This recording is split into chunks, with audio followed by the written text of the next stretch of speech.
My name is Troy Harkin. I'm a Canadian and a baseball fan. I'm a Canadian baseball fan. Perhaps my condition was the result of not learning to skate until I was 11. That's a huge deal in Canada. Huge. Or maybe it was the influence of my father, who loved baseball, hockey, and three-down football. Baseball. I loved it.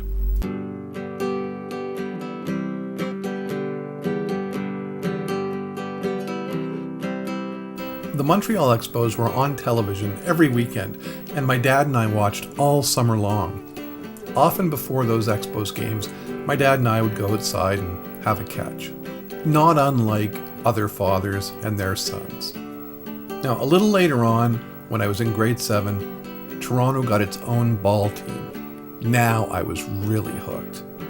Even more so when a girl I knew began inviting me down to the Blue Jays games with her family, and they had great seats. Luckily, through her family, I ended up meeting umpires, players like rookie pitcher Dave Stieb, and the voice of the Blue Jays, Tom Cheek. I was totally infected with the baseball bug. I played baseball, I listened to baseball, I read about baseball, I watched baseball on TV. In high school, our English teacher let us listen to the beginning of the Expos Dodgers NL Championship game on the radio. I ran home to see the end of the game, to see Rick Monday put an end to the Expos' 1981 season. And I ended up working as a cameraman for the Blue Jays in their final years at Exhibition Stadium. I went to the last game at the stadium with my girlfriend at the time.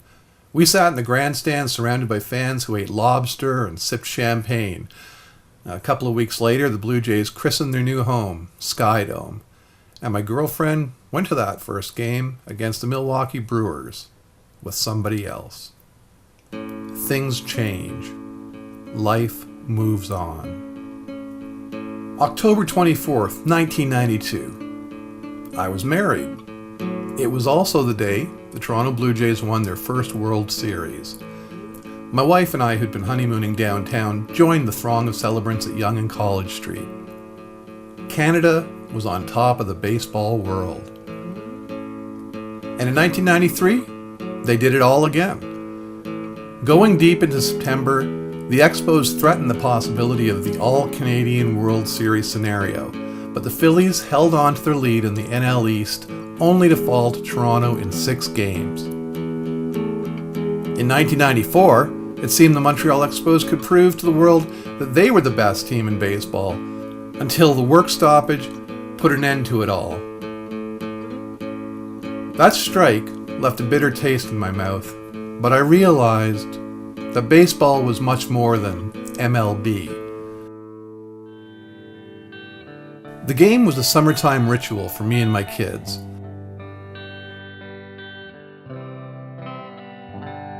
When they weren't playing, we'd go check out a Jays game at Sky Dome. In 2004, the Expos played their last game and moved from Montreal to Washington. Which brings us to Father's Day, 2009. I was at one of my boys' games, reading the New York Times before his ball game started. On this particular Father's Day, the Times ran a story about Montreal without baseball, 5 years later. They also interviewed former Expos broadcaster Jacques Doucette. That's when I realized what happened in Montreal, the loss of the Expos, could happen in Toronto. Maybe not exactly the same way or for the same reasons, but it could happen.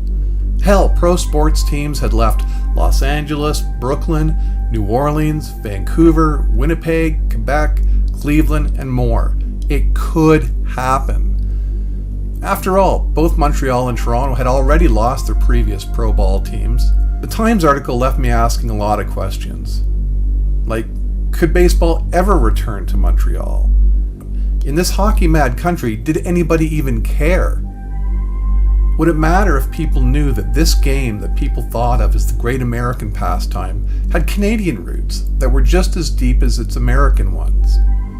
I had a lot of questions. Like, what if this was as Canadian as this? What if this was as Canadian as this? What if this was as American as this? And what if they already are? I wanted to know the answer to these questions. So I got in my minivan and I drove.